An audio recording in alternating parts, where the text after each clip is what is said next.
ശ്രീ അൻവർ സാദത്ത്, ബഹുമാനപ്പെട്ട ജലവിഭവ വകുപ്പ് മന്ത്രി. ഫ്ലോർ ഒന്ന് ഓർഡർ ആവണം പ്ലീസ്. ഫ്ലോർ ഒന്ന് ഓർഡർ ആവണം. യെസ്, ബഹുമാനപ്പെട്ട മിനിസ്റ്റർ. സർ, ഞാനിന്നിവിടെ ഉന്നയിക്കുന്ന സബ്മിഷൻ ഇത് എൻ്റെ ആലുവ നിയോജകമണ്ഡലത്തിലെ മാത്രം ഒരു ഇഷ്യൂ അല്ല.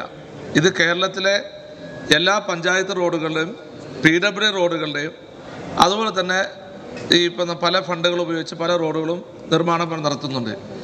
ഈ റോഡുകൾ ഇപ്പം എനിക്ക് എൻ്റെ മണ്ഡലത്തിന് ഒരു ഉദാഹരണം ജസ്റ്റ് പറയാം. Aluva Perumbavoor road PW fund തന്ന് ടെൻഡർ ചെയ്തു. ആ ടെൻഡർ ക്യാൻസൽ ചെയ്യേണ്ട ഒരു സാഹചര്യം ഉണ്ടായി. എന്നിട്ടും അവിടെ PW റോഡിൽ ഈ ജലജീവൻ മിഷൻ്റെ പദ്ധതി പൂർത്തീകരിക്കാൻ സാധിച്ചില്ല. വീണ്ടും ടെൻഡറിലേക്ക് PWD ഇപ്പോൾ ഭയപ്പെടുന്നത് വെച്ച് കഴിഞ്ഞാൽ ആ ടെൻഡർ ഈ 30-ാം തീയതി എടുക്കുകയാണ്. അതിലും ഒരുപക്ഷെ ആ ടെൻഡർ പൂർത്തീകരിച്ച് നിർമ്മാണം നടത്താത്തൊരു സാഹചര്യത്തിലേക്ക് ആ റോഡ് ഒരു ഉദാഹരണമായിട്ട് ഞാൻ പറയാം. ആലുവ പെരുമ്പാവൂർ റോഡ് വളരെ മോശമായി കിടക്കുകയാണ്. ജനങ്ങൾക്ക് യാത്ര ചെയ്യാൻ പറ്റാത്ത രീതിയിലേക്ക് ആ റോഡ് മാറിയിട്ടും നമുക്ക് റീടെൻഡർ ചെയ്യാൻ പറ്റാത്തത് ഈ ജലജീവൻ മിഷൻ്റെ പദ്ധതി പൂർത്തീകരിക്കാത്തത്. സാർ, അതുപോലെ തന്നെ എല്ലാ പഞ്ചായത്തുകളിലും ഈ പ്ലാൻ ഫണ്ടും തനത് ഫണ്ടും ഉപയോഗിച്ചുകൊണ്ട് റോഡുകൾ റീടാറിംഗ് നടത്താൻ വേണ്ടി പല പഞ്ചായത്തുകളും ടെൻഡർ ചെയ്തിട്ടുണ്ട്. ചില സ്ഥലത്ത് ടെൻഡർ ചെയ്തില്ല. ഈ വർക്ക് കഴിഞ്ഞിട്ട് ടെൻഡർ ചെയ്യാമെന്ന് ഇരിക്കുകയാണ്. പക്ഷേ ടെൻഡർ ചെയ്ത വർക്കുകളും അതുപോലെ പല റോഡുകളും ഫണ്ട് അനുവദിച്ച് ടെൻഡർ ചെയ്യാതെ കിടക്കുന്നത് ജലജീവൻ മിഷൻ്റെ ഈ പറഞ്ഞ പദ്ധതി, ഈ പൈപ്പിടുന്ന പദ്ധതി പൂർത്തീകരിക്കാത്തത് കൊണ്ടാണ് ഇതെല്ലാം ഇഴഞ്ഞു നീങ്ങുന്നതും അതുപോലെ ആ പദ്ധതി നടപ്പിലാക്കാൻ പറ്റാത്തത്. സാർ, ഇതിന് പ്രധാനമായി ഞങ്ങൾ അന്വേഷിച്ചപ്പോൾ അറിയാൻ സാധിച്ചത് 4 മാസമായി ജലജീവൻ മിഷൻ്റെ കഴിഞ്ഞ സെപ്റ്റംബർ ലാസ്റ്റിലാണ് ജലജീവൻ മിഷൻ്റെ കോൺട്രാക്ടർമാർക്ക് തുക, അവരുടെ കോൺട്രാക്ട് വർക്ക് ചെയ്ത തുക അനുവദിച്ചിട്ടുള്ളത്.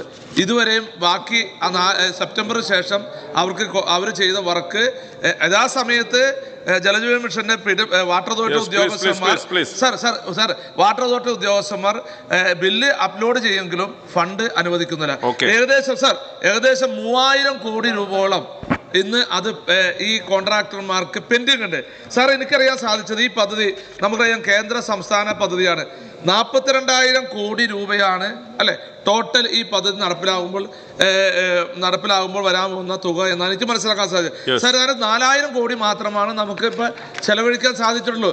അപ്പോൾ ഞാൻ പറഞ്ഞു വന്നത് ഈ നമ്മുടെ പഞ്ചായത്ത് റോഡുകളും PW റോഡുകൾ ഉൾപ്പെടെ റോഡുകൾ താറുമാറായി കിടക്കുന്നു. ഇതിനു വേണ്ടി കുഴി എടുത്തിട്ട് ഇത് മെയിൻ്റനൻസ് ചെയ്യാത്തത് കൊണ്ട് ജനങ്ങൾക്ക് നടക്കുവാനോ അല്ലെങ്കിൽ വണ്ടി ഓടിക്കുവാനോ വണ്ടിയിൽ പോകാനോ സാധിക്കാൻ പറ്റാത്ത ഗുരുതരമായ വിഷയം കേരളത്തിലുള്ള പ്രത്യേകിച്ച് ആലുവയിലുണ്ട്. അതുകൊണ്ട് ബഹുമാനപ്പെട്ട മന്ത്രി, ഇവരുടെ കുടിശ്ശിക ഉണ്ടെങ്കിൽ ആ കുടിശ്ശിക എത്രയും വേഗം തീർത്ത് നമുക്ക് ഈ പദ്ധതി നല്ല പദ്ധതിയാണ്, ആ പദ്ധതി നടപ്പിലാക്കി ജനങ്ങൾക്ക് സുഖമായി വെള്ളം കിട്ടുവാനും അതുപോലെ യാത്ര നടത്തുവാനും കാൽനട യാത്ര പോലും നടക്കാൻ പറ്റാത്ത സാഹചര്യം ഒഴിവാക്കാൻ അത് എത്ര വേഗം നടപടി എടുക്കുമെന്നാണ് ഈ സബ്മിഷൻ. ബഹുമാനപ്പെട്ട MLA പറഞ്ഞ കാര്യങ്ങൾ ജലജീവൻ മിഷൻ്റെ പ്രാധാന്യത്തെ സംബന്ധിച്ചിടത്തോളം വളരെ നന്നായി. നമ്മുടെ സംസ്ഥാനത്ത് പൊതുവെ കാണേണ്ടത് കൃത്യമായ റിവ്യൂ നടത്തി എല്ലാ MLA-മാർക്കും ഏതാണ്ട് 6 മാസം 3 മാസത്തിനിടയ്ക്ക് എൻ്റെ ഓഫീസിൽ നിന്ന് തന്നെ കൃത്യമായ വിവരങ്ങൾ നിങ്ങൾ ഓരോരുത്തരെ അറിയിക്കുന്നുണ്ട്.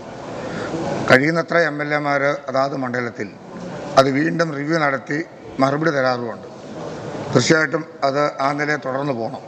ഇവിടെ പറഞ്ഞ വിഷയം, സബ്മിഷനിൽ പറഞ്ഞ വിഷയം റോഡ് റിസ്റ്റോറേഷനുമായിട്ട് ബന്ധപ്പെട്ട നമുക്ക് സംസ്ഥാനത്ത് 1, 2, 3 ഘട്ടങ്ങളിലായി ഭരണാനുമതി കൊടുത്ത വർക്കുകൾക്ക് റോഡ് റിസ്റ്റോറേഷൻ ചെയ്യുന്നതിനുള്ള തുകയില്ലായിരുന്നു.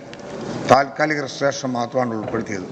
എന്നാൽ 15-ാം ധനകാര്യ കമ്മീഷൻ്റെ ടൈൽ ഫണ്ട് ഉപയോഗിക്കുന്നതിനുള്ള പെർമിഷനും കൊടുത്തിരുന്നു.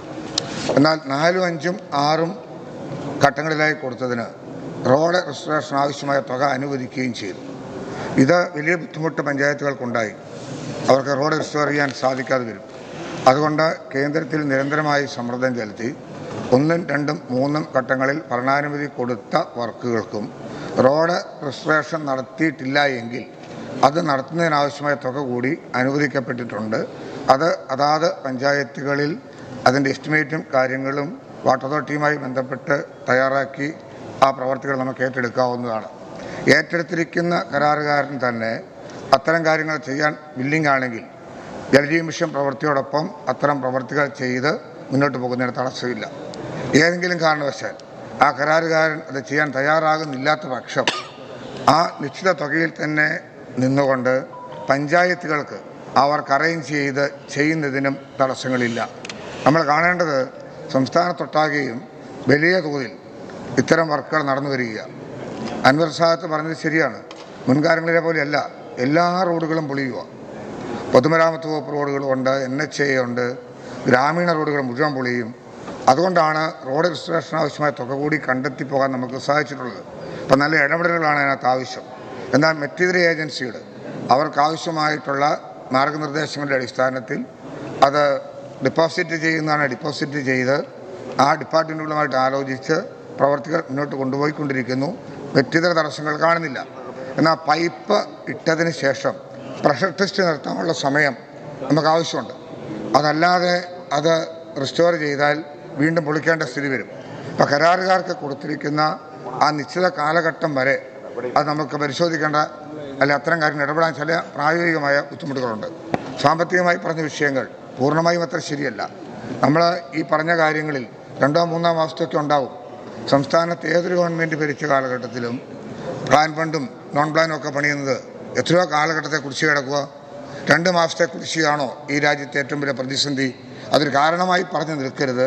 MLA-മാരെന്ന നിലയിൽ നമ്മൾ ഓരോരുത്തരും അതിന് ഗൗരവം മനസ്സിലാക്കി ആ വർക്ക് സമയബന്ധിതമായി പൂർത്തീകരിക്കാൻ ശ്രദ്ധിക്കണം. അതിനാവശ്യമായ എല്ലാ സഹകരണവും സപ്പോർട്ടും ഫിനാൻസ് ഡിപ്പാർട്ട്മെൻറ്റും സംസ്ഥാനത്തെ സംബന്ധിച്ച് നൽകുന്നുണ്ട്. കേന്ദ്രം നൽകുന്നത്ര ഷെയർ സ്റ്റേറ്റ് ഇട്ടുകൊണ്ട് തന്നെയാണ് പോകുന്നത്. അത്തരം കാര്യങ്ങൾ കുറേ കൂടി ഗൗരവപൂർവ്വം പരിശോധിക്കാം. അതുകൊണ്ട് നിലവിൽ റോഡ് രജിസ്ട്രേഷനെ സംബന്ധിച്ചുള്ള പ്രശ്നങ്ങൾ പരിപൂർണമായും പരിഹരിക്കത്തക്ക പോലെയാണ് പോകുന്നത്. പൊതുമരാമത്ത് വകുപ്പ് മന്ത്രിയായിട്ടും ഞങ്ങൾ റിവ്യൂ നടത്തി. ഏതെങ്കിലും തടസ്സങ്ങളുണ്ടായിട്ടുണ്ടെങ്കിൽ ആ തടസ്സങ്ങൾ പരിഹരിച്ചു പോകുന്നതിന് പൊതുമരാമത്ത് വകുപ്പ് മന്ത്രിയും നല്ല നിലയിലുള്ള സഹകരണം ഉറപ്പുവരുത്തിയിട്ടുണ്ട്. അതുകൊണ്ട് ആ നിലയിൽ ഈ പ്രവർത്തനം മുന്നോട്ട് കൊണ്ടുപോകുന്നതിന് സാധിക്കും. അതിനാവശ്യമായ സഹകരണം എല്ലാവരുടെയും പക്കൽ നിന്നുണ്ടാകണം എന്ന് മാത്രമാണ് അഭ്യർത്ഥിക്കാനായിട്ടുള്ളത്.